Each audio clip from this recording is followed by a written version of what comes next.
Hey, I'm Mike. I was sitting in my new Airstream the other day, reading my Blue Beret, talking about Airstreams for 90 years and how Airstream doesn't make changes, they only make improvements. And I wanted to make a video that compared Airstreams because if you can see out the window there, I still have our 1971 model that we've had now for 10 years that we're getting ready to move onto its next owner now that we have a 2023. Here are some of the differences between a 1971 28-foot Airstream and a 2023 28-foot Airstream. Thanks for checking out my video. That's my take on the good and the bad and the ugly of changes from 1971 and 2023, 52-year gap. Hey, if you like this video, please like and subscribe. Just kidding. I'm gonna still keep my day job. I'll let the other folks that are better at the cinematography and the video editing and the travel blogging keep doing their thing. So this is just my quick take. Thanks for watching. Here in a 2023 Flying Cloud 28-footer, the definite improvement of the layout and how they're organizing space. Biggest reason why my family and I switched to this new Airstream was because we had more room with a mid-ship galley here. We have much less bathroom space. However, the old model definitely had way too much bathroom. We saw that as a very inefficient use of space. Command center right here in the kitchen, that's kind of cool, but I do miss it being like right up here front and center. Some of the things that are the same, still got the same type of curtains, still got our Vista View windows. Here is something that is definitely not improved, and I hope Airstream Factory will see this, because these sticky windows that sometimes will open and sometimes won't open is not an improvement at all. And that's because we have a glass on rubber contact here, and when the heat gets to these, they get stuck. So you can see this one here, it's stuck. A little bit too much pressure and you can break that glass. So you got to be more careful.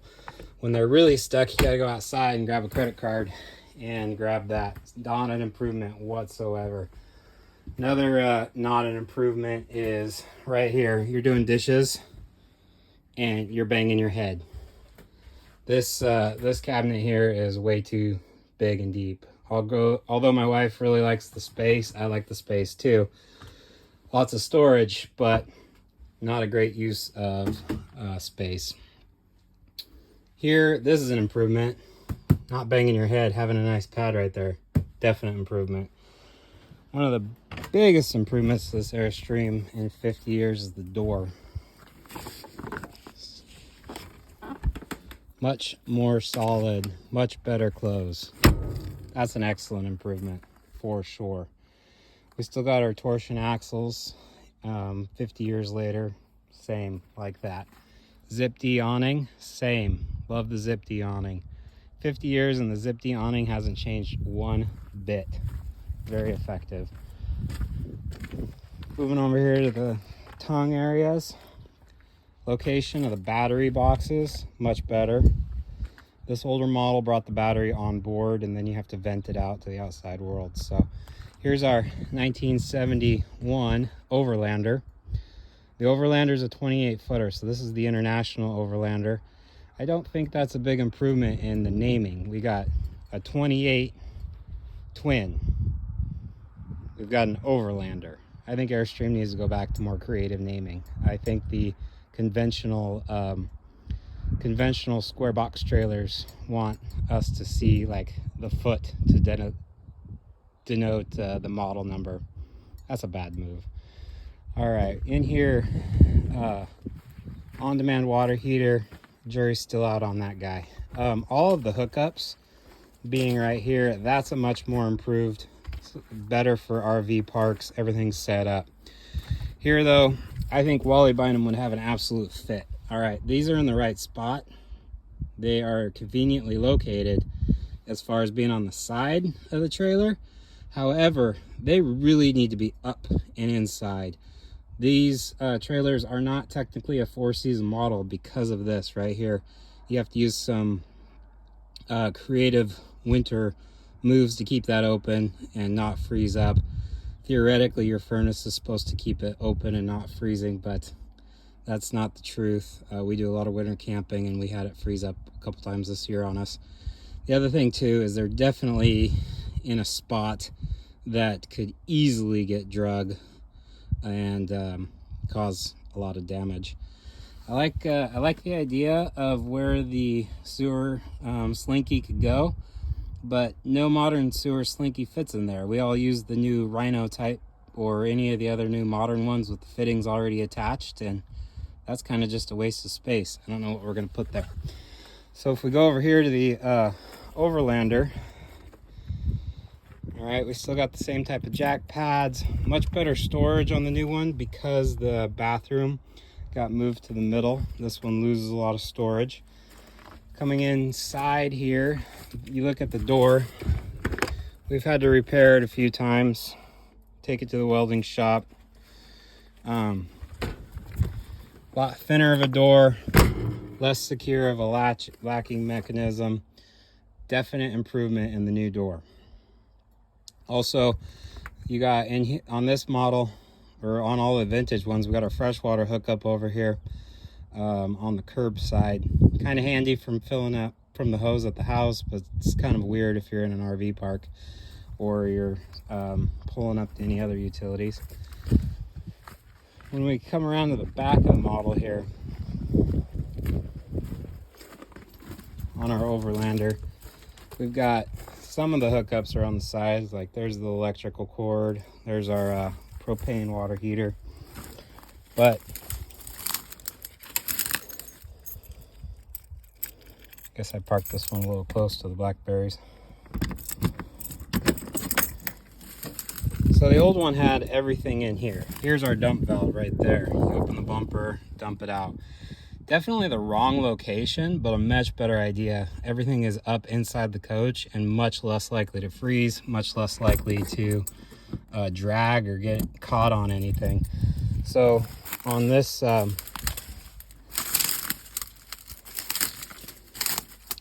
one, I think the spot's the right spot. But Airstream, if you're listening, I know you're kind of more of a conventional trailer. You're owned by Thor. You make a bunch of other types of trailers now. That needs to like come up inside of this storage panel. I think if all the valves and everything were up inside that storage panel, and then you just had the hookup right there at the same kind of up in there, that would be a much more winter and much more boondock friendly area. I'm definitely going to have that's going to have problems even when we do lift it. I'll probably drag it, I'll probably break something, it's going to freeze again. Looking at the windows, so these windows never get stuck because they are aluminum all the way around. Now it's super cool, these ones are pretty. It's almost like when you're sitting in there and you open the glass, it almost disappears and you have an excellent view. However, these ones never get stuck. They always open. You don't worry about them breaking. You don't worry about the kids and what they're gonna do. If they're gonna try to like push on that window over there and end up with a broken piece of glass sometime. Same with the way that the windows close. I love that these always look up. It's always a quick and easy check for when you're ready to roll. Take a look at all your windows and you know they're all locked. They're all ready to go when you got the locking mechanism up. All right, so stepping into the Overlander, we have the gaucho here. Need to put it back together. I guess I should have put it back together for the film. But we've got the gaucho, still pulls out into a full bed, and then this folds out. This is just, these aren't a very effective use of space. They, I think for a couple, great. For a family, not so great. Here we got the galley. So the kitchen's bigger, more countertop. We're kind of missing that countertop. Now these cupboards are definitely smaller, but you're not banging your head on them when you're doing your dishes or you're working at your sink. So Definitely not an improvement. The galley upper cupboards. Coming back here to the mid ship. Again, we got this kind of cleared out, cleaned up, not ready to move it on to the next person. So we've got this massive bathroom. This thing's huge, right? It's nice to use it, but really waste of space. Now, there were some 70 models that had a midship bathroom, but they were pretty, I don't know that how many of them were ever really built. Really hard to find. I think if this bathroom had been smaller, we would have taken the time and the money to revamp this front space to squeeze a dinette and a couch in here. And that was one of the biggest reasons we moved to the new unit, is because we just kind of outgrew this one. Our kids didn't want to sleep on the same bed. Here is the older vents manual. I do like the fantastic fan in the new one. I mean, that's cool and all, but see how these ones open up horizontally instead of flipping vertically? This one you could actually have open if you're going down the road on the highway, so it's not so hot in here and you're not going to rip that roof vent off. Also, you could have that one open when it's raining. These ones,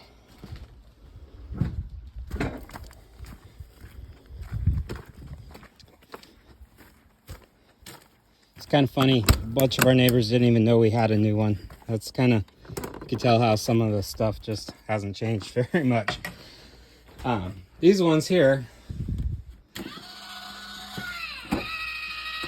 fantastic fan is awesome. Love that it's automated, all the fans and stuff. But why not go back to the old style of the way it opens and have it open up horizontally? That way you could have that when you're winter camping. You could still have it open. Now, they make a cover or a cover for it, and we're going to get those installed here soon. That way they're more usable. But I like the old style better. Let's see. That's kind of it. Those are the things I've been thinking about for the last 6 months of owning this one and seeing as to what's better and not better. These ones are wider. The newer models are wider. The older ones are a little bit narrower. Not a huge deal towing down the road. You get used to it. However, a little bit narrower is better for sneaking into some of the more tight boondocking spots that we've gotten into. We'll see how this new one goes. Same exact length. This one, newer one's a little bit heavier. Can't really tell though. They both still tow like a dream. And honestly, I haven't really, while towing with the pickup over there, I haven't felt much of a difference in towing. So there's the Overlander. I've had it for 10 years, moving on from the vintage unit into our late model. We really enjoyed this one for the last 10 years. I think we're going to really like this one for a long time too. But I do think that there are some of the older things that Airstream used to do that would be good to bring back. Y'all take care and happy streaming.